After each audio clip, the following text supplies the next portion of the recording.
This webinar is on about start hiring the right people. This is where we're going to build a predictable hiring process together. But before we begin, there is 2 rules. The first one is if you all don't mind to go ahead and mute your Zoom. If you don't know how to do that, there is a little microphone in the left corner. And if you could just click mute, that would be great. I love dogs and I love children, but I don't like hearing them bark or whine in my Zoom calls. So if you don't mind, go ahead and mute yourself. We'll be using the chat window, as you can already see, when we do have a couple group discussions. So if you want to keep your chat window open, that way you can communicate when we're able to do so. But rule number 1, as I said, if you all will just mute yourself, so we don't hear all of your background noises. And then rule number 2 is that I really want you all to use this time wisely. So if you could turn off your phones, minimize your email, whatever work you have in front of my face right now on your computer, if you'll actually turn that off. And the reason why is because you all cannot get this hour back. This is 1 hour that you have chosen to invest in yourself and your business. And so I don't want chaos to creep into that time. So I promise you that chaos will be waiting for you at the end of this call. So it's not going anywhere. So it's okay to go ahead and turn that off for just this 1 hour. So we're going to get started. Before we do, just a quick little bit about me. My name is Patrice Miles. I'm one of the coaches here at My Business on Purpose. And basically, I got into business when in 2003. I was a real estate agent. My husband built homes and I sold them. It was a great partnership. And as you all know, in 2003, it was a great market. And then we all know what happened in 2008. The market plummeted. And I think our last house, we couldn't even auction it off. We had to rent it for a couple years. My husband got out of the construction business. He got more into flipping houses and investments. I stayed in real estate and I helped open a Keller Williams Realty brokerage in Louisville, Kentucky, which is where I'm from. That was my first experience with coaching. I hired a real estate coach and I was able to scale my business to include several agents to where I was just managing a team and I wasn't having to actually do listings or buyers anymore. During that time, I went on a missions trip with my church. And just felt called to look at other opportunities where my husband could use his construction skills and I could use my operation skills. So we actually teamed up with Samaritan's Purse and SIM in Egbe, Nigeria to help rebuild a hospital over there. And so I moved myself and my entire family over to Nigeria for 6 years. And while we were there, we found a need for orphan care.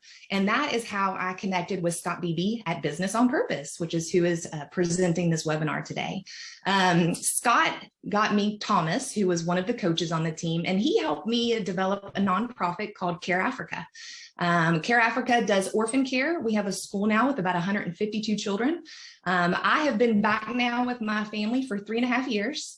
But I continue to go back and forth between Nigeria. The nonprofit is a well-oiled machine. It runs itself with great staff, thanks to the Business on Purpose business model that Scott helped me go through. This is our team. This is Scott. If any of you all have met him, his wife, Ashley, down here at the bottom. Jesse, Greg, and Thomas are some of the coaches on the team, and then myself. And so we love to liberate business owners from chaos so that they can make time for what matters most. So we're going to dive right in to the webinar. And I chose this particular webinar because one of the biggest challenges that I hear over and over again with my one-on-one coaching clients is the word employees. I hear about employee drama. I hear about employee expectations, laziness, just constantly feeling like they want more perks and less work.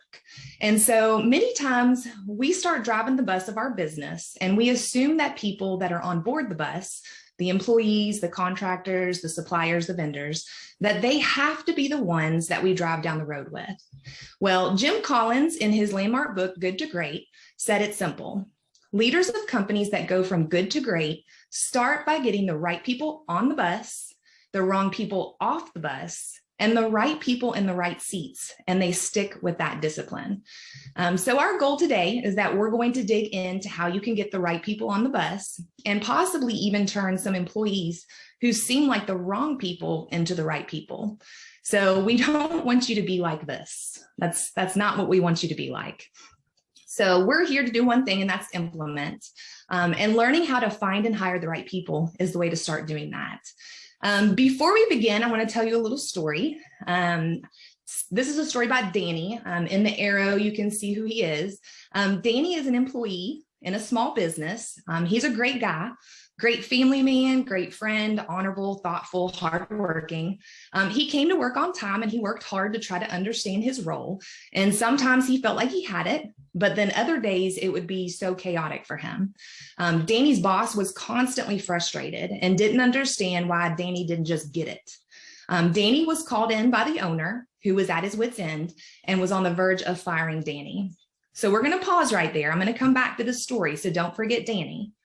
So more or less, having a person in the wrong seat on the bus, wrongly understanding his role, or simply a wrong fit is a recipe for continued chaos in a business. It's chaos for other team members. When a team member clearly doesn't fit, they can cause bitterness and frustration among the other team members. We had a law firm that we coached that had an unhappy paralegal who was spewing bitterness about the owners to everyone. And it began spreading like cancer through the rest of the firm. It also causes chaos for your customers. When a team member clearly doesn't fit, it creates confusion and callousness towards the business and its brand. Just think about an airline. When you get on board an airplane and the flight attendant is grumpy or just rude, you can't help but paint that the entire organization with a grumpy brush. There's chaos at home. When a team member clearly doesn't fit, they take the frustration of that mishit home and they take it out on their family members. Not to mention the other frustrated team members that have to work with that frustrated team member. They also take it home. And so when an employee is underperforming, we sometimes tend to place 100% of the blame on that person. And we rarely stop to think about the question that, did we do everything we could to set them up for success? So what if we took a different approach? There is a great Middle Eastern allegory that's told about a fig tree. It says, a man planted a fig tree in his garden, and he came again and again to see if there was any fruit on it. But he was always disappointed. Finally, he said to his gardener, I've waited 3 years and there hasn't been a single fig. Cut it down. It's just taken up space in the garden. The gardener answered, Sir, give it one more chance. Leave it another year and I'll give it special attention and plenty of fertilizer. If we get figs next year, fine. But if not, then you can cut it down. So when it comes to employees, contractors, virtual assistants, subcontractors, vendors, suppliers, can you honestly say that you have provided them with the special attention and plenty of fertilizer? So my goal is to build a powerful process for you that will allow you to pay special attention and provide plenty of fertilizer so you can begin to find and hire the right people and equip and empower those people as they sit in the right seats. But the first thing that we need to do is we need to figure out why we keep on saying "erg" when it comes to employees. So we've created an "erg." And the reason why we are always saying that about employees is, number one, we're unprepared. We come into the employee relationship completely unprepared. Many times a new team member shows up on day one, and guess what our response is? Oh no, what do we do with them? We have no onboarding process. We have no training schedule or curriculum. Another reason why we constantly are frustrated with an employee is because we don't have realistic expectations. We think that is what is common to us should be common to them. We hire that marketing manager and we want to know, we say they should know what to put on Facebook, Instagram, and what content to push. Why do I have to tell them everything? I hired them so I don't have to think about these things. Why do we say that? Because what is common to you is not common to them. Another reason why we're constantly frustrated with employees is because we're grumpy. There's no margin in our own lives right now. So encouraging and inspiring our employees is not even something we have the capacity for. Empowering other people, you can't even empower yourself right now. You're burning the candle at both ends and you're putting out fires all day long. Another reason why we have that urge when it comes to employees is because of high expenses. We don't know our numbers. Bitterness starts to creep in because we realize that that new employee isn't growing the business like we thought they would. Instead, we really just lowered our bottom line profit because we didn't know our numbers before we hired them. Now, are there times when employees are the problem and it's not due to any of these things? They really are just bad fruit? Well, yeah. But if we don't know we won't know until we've paid special attention and we've given them plenty of fertilizer. And then can we make a decision on the person themselves? But we'll come back to this. So how do we hire the right people? Number one, you need to know your vision. You need to have a written vision so that way you know where you are going. I want you to be like Eric Burton of Street Sounds in Nashville, who was very specific on his vision, and he set his business to run without him for 32 days. If you hire someone, they need to buy into your vision. They need to know where you are going. The next thing is you need an organization structure, the one that's going to get you to your vision. You need to know where you're going and how you're doing it, but you also need to know what type of structure is going to get you there. I want you to be like Allison Bonner, who grows the firm specifically in line with the structure that is needed. When you hire someone, they need to know who they report to, who does the invoicing, who orders the toilet paper, and who cuts their paycheck. The next thing that you need is your role. You need to have a written specific overview of exactly what is expected of that team member. I want you to be like Maria Walls, who obsesses about making sure all the roles, whether it's a contract or full-time, that they are clearly written and shared. Again, you cannot get frustrated with someone for not meeting the expectations of their job when all those expectations were just in your head and never in writing with a clearly defined job role. The next thing is you need to know your numbers. Looking at your cash, your receivables, and your payables every single week. I want you to be like Rick Dietrich, a custom builder in Hilton Head who took his first quarterly profit check after installing the Profit First system because he knew his numbers. You cannot hire someone and then say a month or two later when looking at your P&L, wow, maybe we shouldn't have hired them. You need to know your process. You need to have a written hiring process that you follow every time without exception. So I'm going to pause real quick before we dig into that hiring process, because I'm sure there are already a lot of excuses that are jumping into your head. Some type of garbage is coming into your subconscious right now, starting to feed your head with all types of reasons why this isn't going to work, or it's too much work, or we really don't need all of this. I want you to write those down because we are going to have a question and answer session at the end, and we'll address some of those. But what I do want to tell you is that this works. Chris Click with CK Contracting, a remodeling company in Charleston, North Carolina, just built out his hiring process and hired his first employee, Aaron, with that process. He will tell you himself that the freedom the hiring process gave him to interview multiple candidates over and over again without having to think was very freeing. So let's dig into the hiring process. Now, before we get into this, I just want to make sure if there's any distractions that have crept up, if you've turned back on those text messages, or if you've brought that email back up, you want to put it away because this is the meat of our webinar, going through the hiring process. So our hiring process has 7 steps. The first step is the pre-recruiting step, and we're going to go through these. The step 1 is the phone interview. Step 2 is the first live interview. Step 3 is your due diligence and action items. Step 4 is the second live interview. And step 5 is your spousal lunch, dinner, or coffee, which is optional.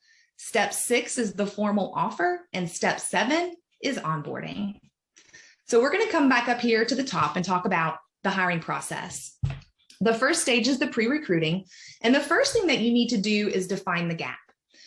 You evidently have something in your organization that you're either wanting to delegate out, or you have a role that's just not filled, and you need to define exactly what that is. You need to make a list of all of the tasks or the items that you're not wanting to do or that you need done.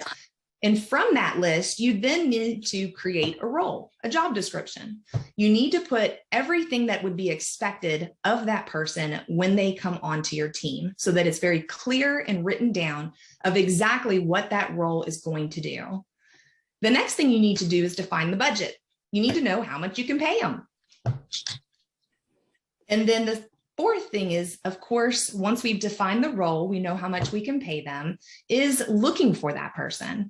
All of my one-on-one clients seem to have the best success with looking internally first, looking at their sphere of influence, looking at people currently within the organization, sending it out to their contractors and their clients that they're looking for someone. The hope would be is that those people would not send you someone that is not a good candidate for the position. But we always want to look internally first and with our sphere of influence. The fifth thing is that we, of course, need to list our position on job search engines. And so this is a great time now for our chat. I would love to hear from you guys on some of the different job search engines that you all post opportunities to work for your company. Indeed, of course, is the biggest one I hear over and over again. But just in your chat window, if anyone has a particular place that they post job opportunities, whether it's a staffing company or whether it's just a search engine on Google, just post that in the chat for us so we can all see some of the different resources that are out there. So Indeed is the one that I hear the most. Any others? Oh, Zip and LinkedIn. Haven't heard of Zip. I'll have to look that one up. Yep, LinkedIn, Craigslist. Oh, haven't heard that one yet. Any others out there? We've used IG and Facebook and Instagram. All right, ZipRecruiter, there you go. We'll continue to keep posting those guys and share that information with everyone else so people can look those up and also look at those opportunities. We're going to move on to step one, which is the phone interview. Video chat, of course, is preferred just so we can see them, but it's not a must. In this phone discussion, you do need to have pre-written questions of what you are going to ask your candidate. The reason why is because you don't want to just have to think of something. You want to have a set list of questions that you literally just bring the document up and ask on that phone interview. Again, in the chat window, I would love to hear some of the questions that you feel like would be great questions for that first live phone interview, whether it's Zoom or just on the phone. What are some of the questions that you think would be good to ask a candidate over the phone for the very first time meeting them? How does change make you feel? Love it. Any others? I always like the open-ended one that is, tell me about yourself. It's so open-ended and allows them to just go in any direction, and it allows you to get as much information as you can or as they're willing to talk about. What experience do you have? Yeah. Ask what change the applicant is seeking from their current role. Very good. Yeah. What do they not like about that current role? We need to know. What drew you to apply for the position? Yeah, that's great. Why do you want to work with us? Another great one. Any others? All right. Well, keep posting if you think of some. Again, guys, write these down. These are great questions for you all to use. All right, moving on to step two is that first live interview. So we've talked to them over the phone. They've answered our questions. We're intrigued. We, of course, want to bring them in now and actually talk to them. So step two is that live interview. Again, it's offsite or onsite, really up to you. In step two, for this first live interview, we are focusing on our business. This is where we are going to share with them everything about our business. We're going to share vision, mission, core values, our organizational chart, roles and responsibilities. We're going to touch on general compensation structure. We're not going to get into the details on this first live interview. We're going to hand them out any marketing materials we have for them to read up or see what we're doing. We're going to ask for references if they hadn't already provided them, or maybe they did provide just the name on the resume, but we don't have phone numbers or contact information. We're going to go over the homework that will be assigned, and we're going to talk about that in just a second. And then at the end of that interview, we want to know if they have any questions. I always love it when I'm interviewing a candidate and they have questions. It just tells me a lot about them. So we've done the live interview. Now we're moving on to step three, which is our due diligence and action items.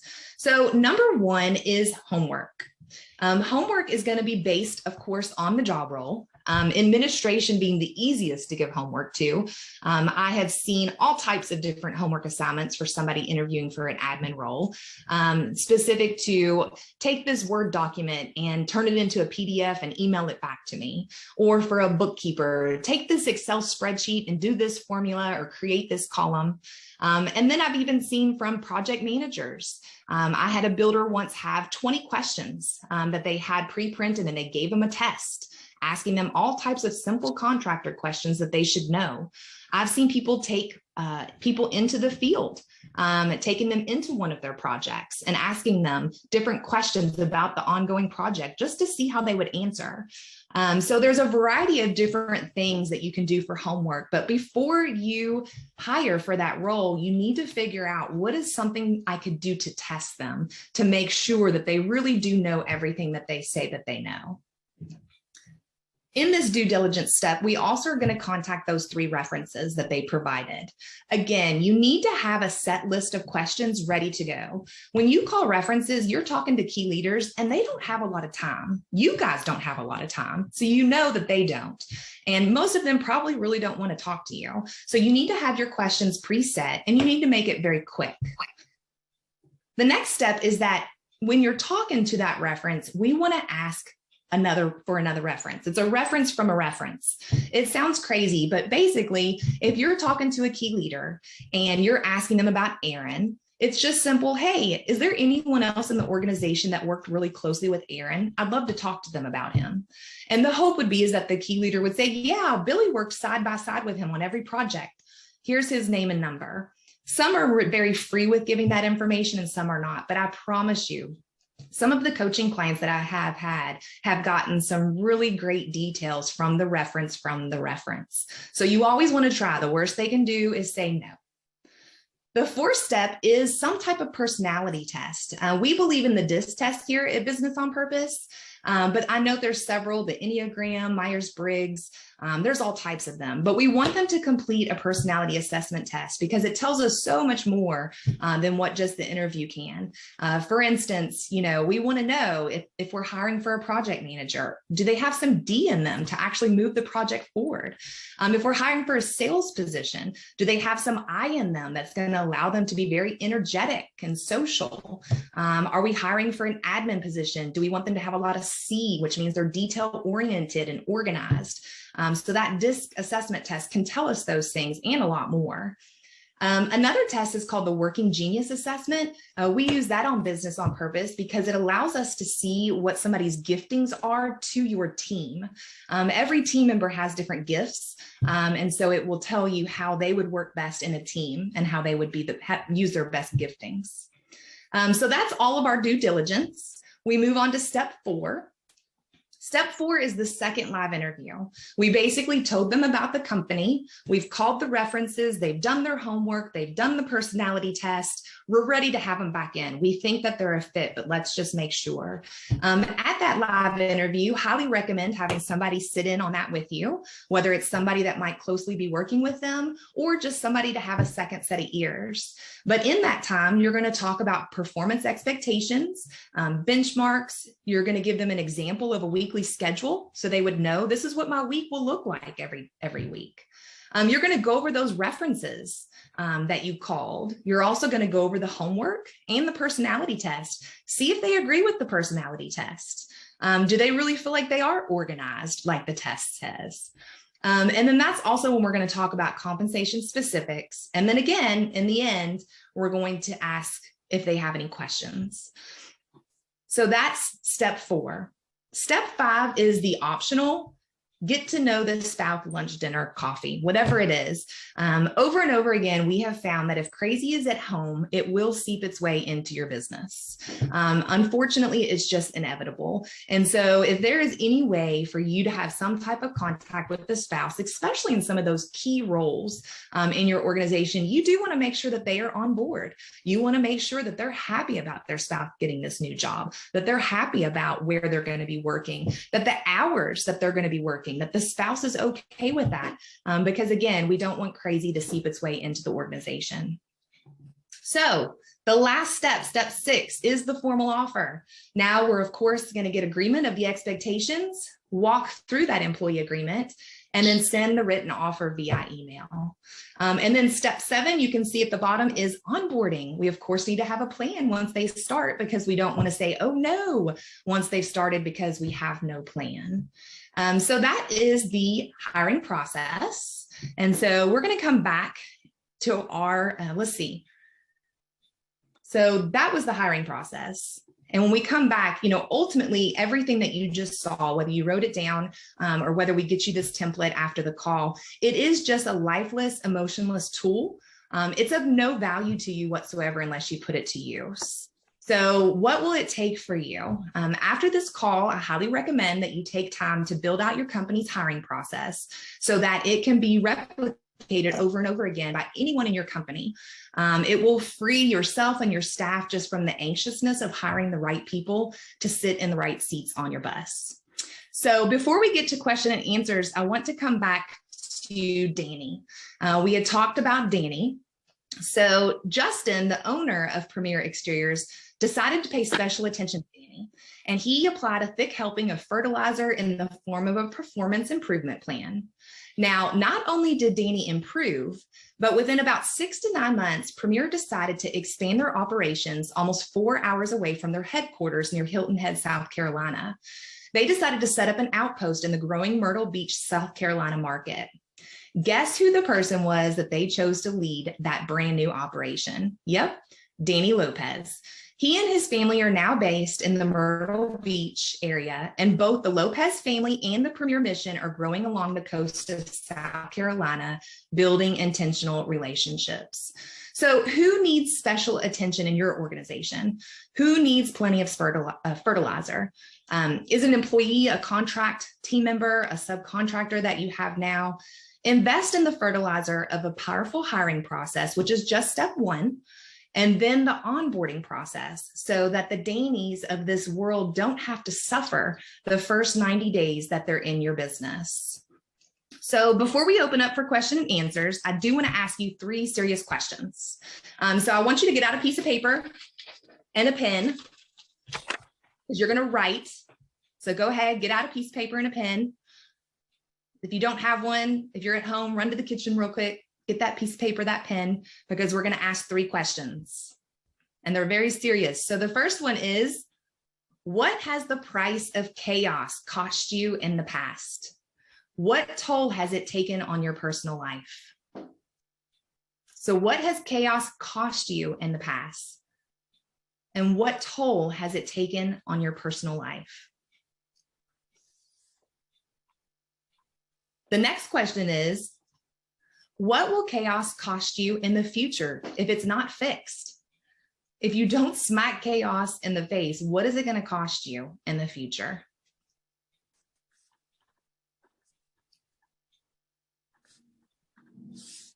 Now, if the chaos suddenly became easy, what would it mean for the people that you love?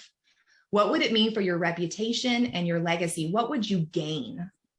So if chaos just became easy, if you smacked it in the face, what would you gain? So, okay, you've had time to kind of think through this. I do want you to take that piece of paper that you wrote, those questions too. I want you to wad it up. So just go ahead and wad it up in your fist.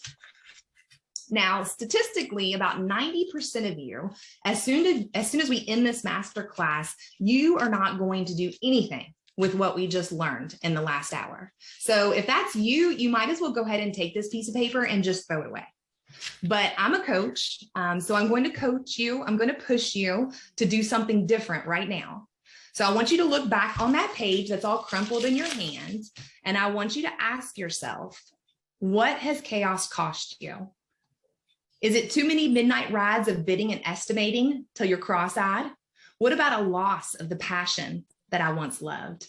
My marriage and relationship with my kids, confidence, money, my sanity, loss of sales and momentum, opportunities for larger jobs, years of wishing and never doing. Now, what is possible if chaos becomes easier? Well, I could finally trust someone else to do the bookkeeping and free me to focus on my unique value to the business. I could enjoy the craft of construction again. I could rekindle the love I had for my spouse. I could finally be present when I'm at the ball field with my kids. I would have confidence even in a down market. I would finally have some available cash to actually spend on things that you love. I would not be such a cranky person all the time. I would grow a business that allows growth for our team. I would finally have a night or a weekend that I didn't have to work. I wouldn't feel like I've wasted my years. Well, we help solve problems and chaos problems. We work with small business owners between 2 and 50 employees to build systems, process, and purpose customized to your business. We leverage our Business on Purpose roadmap that has provided hundreds of owners just like you the liberation from chaos in their business. Our coaching experience connects you to a community of peer owners around the country, similar to this. We do virtual training, twice monthly group coaching so that you can hear and see what others are doing, and 24/7 access to our game-changing online roadmap for you and your entire team. And then, of course, our preset one-on-one coaching meetings with your dedicated coach. So as a thank you for being a part of this masterclass, we are making 12 spots available for a coaching session with one of our coaches. To raise the stakes, we're going to throw skin in the game, and we, of course, will expect you to do likewise. Only on this masterclass am I asking you to set up an exclusive one-on-one follow-up coaching session with one of our coaches. What is the cost? It's $99. That's it, folks. We are clearly not making any money on this, but someone once told me that if you're not paying, you are not paying attention. So you pay with your money, we'll pay more with our time, and you'll get one step closer to punching chaos in the mouth. So you're going to walk away with clarity on the hiring process, and then you're going to dig into the onboarding process. And then our hope is that we can have a coaching relationship with you and lead you to a point where, like TJ, Chris, and Maria, are liberated from the chaos of working in their business. So you can continue paying the price of chaos and missing the things in life that matter most to you, or you can pay the price of freedom, putting in the work up front to make time for the things that matter most. It's your choice. Take the next step right now and choose to punch chaos in the mouth. You can click on the link that I'm about to post in the chat window, or you can take your phone and you can scan this QR code to go ahead and set up that $99 coaching call with one of our coaches. A link will take you to availability for different slots for that call. And I'm going to post the link right now in the chat. But again, you can also use that QR code to scan to set that up. So go ahead and sign up right now so you can talk more about the hiring process and then work towards that onboarding process. So that is the end of our webinar, except for questions and answers. So you're, of course, welcome to stay and start asking questions. I'll stay as long as there's questions, but you can post them in the chat. That would be the preferable way to do that since there is so many of us. So go ahead. If you have a question, post it in the chat.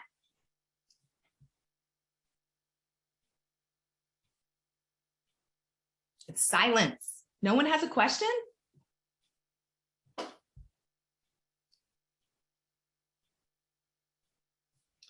Do we mind going back to step 2? Sure. Any questions about step 2, or you just wanted to see it? And I see Sam says, how do you feel about hiring remote workers? I think remote workers are great. It, of course, depends on the role and the position, though. What other questions do you all have? I'm just now looking at participants. Wow, we've got 25 of you guys on here. That's a lot. I'm sure we have some more questions.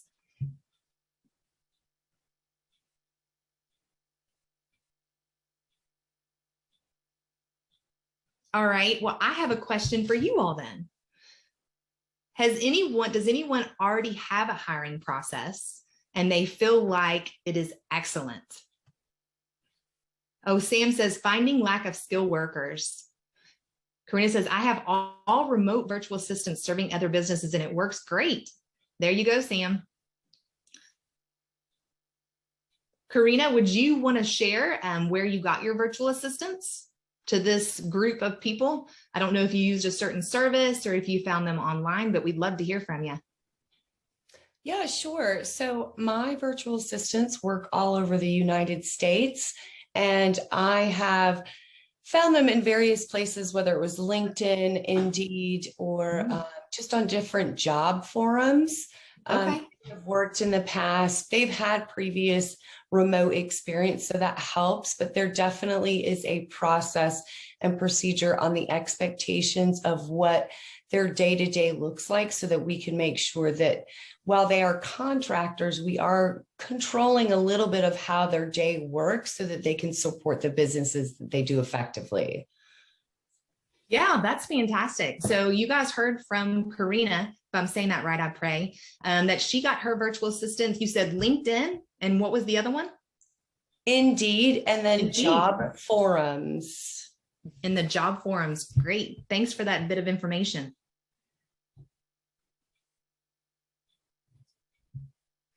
Anyone else have anything that they'd like to ask? Let's see, when asking references for references, are there any ethical or etiquette considerations in reaching out without running it by the candidate first? So as far as our process, if you remember, step 2 is where we actually ask for those references. So if they provided those references on a resume or application already, you could just use that time, of course, to let them know that you're going to be calling their references.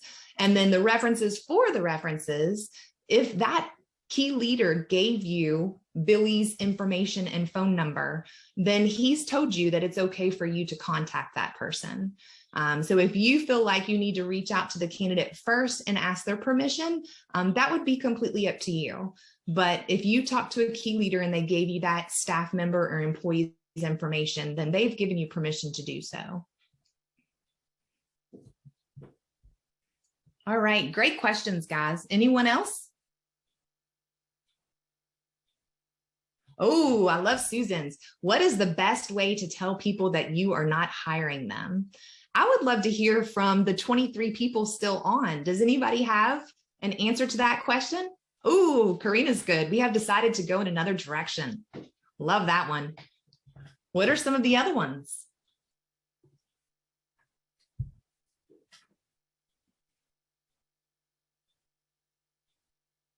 Anybody else have a great way that they say that you're not hiring them for the position?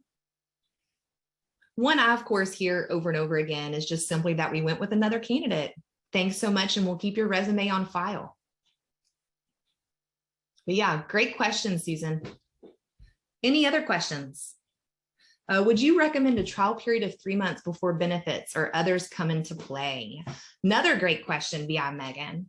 I have seen everything from yes, waiting 3 months to 30 days to it starts right away. So Megan, again, there's really not a recommendation. It's whatever's going to be the best fit for you and your organization. But I've seen it across the board. So there's several different ways that organizations are doing that. All right. Well, unless anybody else has any questions, we'll go ahead and end this webinar today. Let's see. Alex, if you covered this already, but do you have an opinion on applicant tracking systems? Any softwares you'd recommend? Great question, Alex.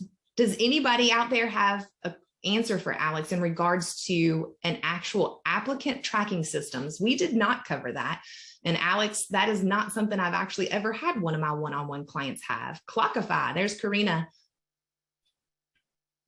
Let's see, above somebody said, sometimes potential employees have references that they are not sure how they will respond because of some past incidents or interaction. How do you handle that? So Everton, if you actually want to unmute, maybe explain that question a little more. I don't know if you can. Yes, I just unmuted. Are you hearing me? Yeah, we can hear you. Okay. Well, this is a general question because I was actually talking to a young man last week, and he's not too old. He's about 23, 24, and so he's getting his experience. And he was not so much that I was about to hire him, but he was asking me if he should go ahead and put experience on his resume where he had, the potential. Well, his first boss didn't seem to like him, and he was wondering if that was a good idea to put it there. I told him yes, because any experience is good experience, but he probably just needs to warn the prospective employer up front, so he's aware. So I just threw that out there. Yeah, no, Everett, I think you answered your question perfectly, because especially if this reference is from a recent job that he had. If it was just the last job that he had or the one before that, a good key leader that's interviewing him is going to ask for a reference from his last job or the job before. So he's probably going to have to give that reference either way. And so, yes, giving a little history behind that particular reference with the person he's interviewing would definitely prepare them and help them out a little bit.